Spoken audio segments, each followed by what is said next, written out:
They jiggled out of my sight now, but I could hear their movements, the ragged sound of breathing that pulsed through the music. Then I heard Cowboy whisper, "Take off that jacket, honey baby. Can't dance with a jacket like that on." I heard the hiss of a zipper, and then I saw Maxie's arm holding the Green Ranger coat.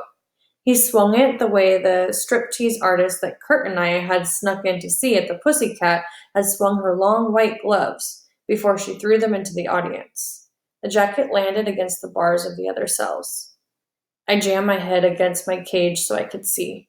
I wanted to be out there with them. I wanted to be dancing with Biddy. All the strange, hurting needs that I'd been having filled me and overflowed. "Oh, Biddy, you're so beautiful." She was moving backward, swinging with the music, and Cowboy swayed down to meet her. He didn't move the way Maxie did, flapping and swirling. Only his feet and his lower half were alive. The rest of him was stiff and straight. But there was grace in him and some kind of fierce power, like a cobra rising heavy-handed from the snake charmer's basket. Now Maxie was whirling up to grab Biddy's hand, to throw her back at arm's length, to pull her again, so she bumped against him. "Oh, you're so nice," he whispered. "Real nice." As he swung her back, her lifeless face turned toward me again, and one arm came up in a dreamy sort of arc. And then, for a second, her finger brushed the face of her watch. Relief made me dizzy. She wasn't in a trance. She wasn't sleepwalking. "Oh, Biddy, Biddy, it's time. And you know exactly what you're doing." As she passed the black box on its wooden platform, Biddy stopped, hips still swaying, eyes closed, and turned the hard, gritty music higher. Cowboy swung back beside her. He still wore his hat and his long, dark poncho, and I saw his hand close on her wrist, and I thought he was going to swing her out, the way Maxie had done. But he didn't. He was holding her, and they were both suddenly still. He reached behind him, and the music fell into silence. "It was loud enough," he said.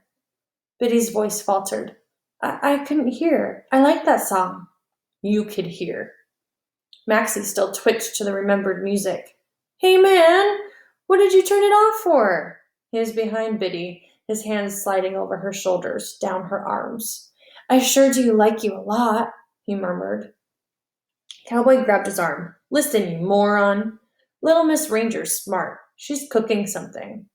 His voice raised. "Priest, open the doors. Then get down here."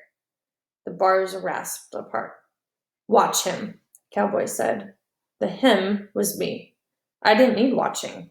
I couldn't have moved if I wanted to. Priest hulked down the aisle. "What? You ready for me to do Danny Boy now?" He hulked into my cell. "Watch him, that's all." Cowboy's full concentration was on Biddy. "You," he said. "Tell us." "I don't know what you," Biddy began. Cowboy grabbed a fistful of her hair. "Like to dance, do you?" he asked. "Like us too?" I felt his rage. It was going to be worse for her, because she'd messed with him. She'd fooled the king. She made him think she was getting off on him. He was mad enough to kill her right now. I slithered a little to the side, and Priest snatched my hair the way Cowboy had taken Biddy's. He held the point of the ice pick at my throat. "Oh, I'd love to take care of you, Danny boy. I'm just waiting for the word." He would love to. I sensed the excitement coming from him. He'd see Biddy hurt first, and then he'd get to hurt me. "I'm going to ask each question once, honey baby," Cowboy said, "and you're going to answer once, fast. The woman comes up here every night, doesn't she?" "Yes," Biddy gasped. "She's coming any minute, right?" "Yes." Her eyes were watering. "Does she have a big lantern?" "Yes, but you have it." "She'll use a flashlight then?" "Yes." Cowboy let her go and straightened. "Priest, take Danny boy to the back of the cell. Hold him facing the wall." The lantern went off. Priest shoved me ahead of him in the darkness, pushing my nose against the dusty concrete. I sensed a faint lifting of the blackness. Cowboy's heavy steps passed our cell. "All right," he said. "I've tried it out. Unless she shines her light into each cell, she won't see us. not if we're back against the wall. Priest gave my head a last thump before we turned around. I can show you somewhere we could go, he told Cowboy. I found it. There are cells with no bars, just big old heavy doors. She'd never find us. I knew what he meant. I'd been in one of those cells. If Cowboy put us in there, we'd never get out. They were black holes of horror. No, we might walk into her. Maybe she even feels her way around this place. She knows it so well. What if she walks into Bean? Maxie giggled. Then she'll not walk into nothing no more. The flashlight touched each of our faces, stopping on Biddy's. I'm guessing, honey baby, Cowboy whispered. If I'm wrong, you'd better speak up. I'm guessing sometimes the doors are closed at the end of the tour and sometimes they're left open, right? Biddy's throat moved as she swallowed.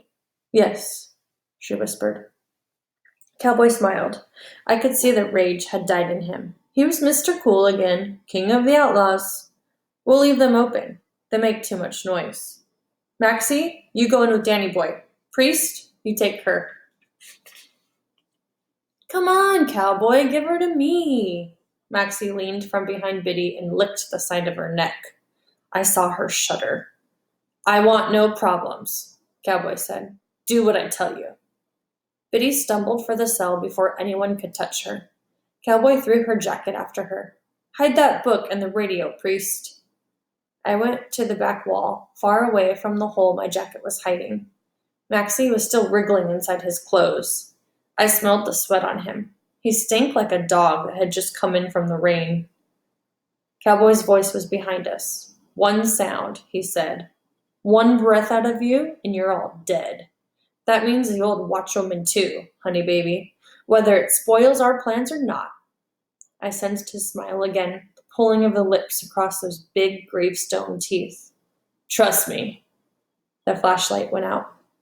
Maxie's arm circled my waist, pushing me against the wall. I knew the knife was in his other hand. I can't remember ever feeling as scared as I did standing there in that pitch black cell with Maxie squirming and twitching beside me.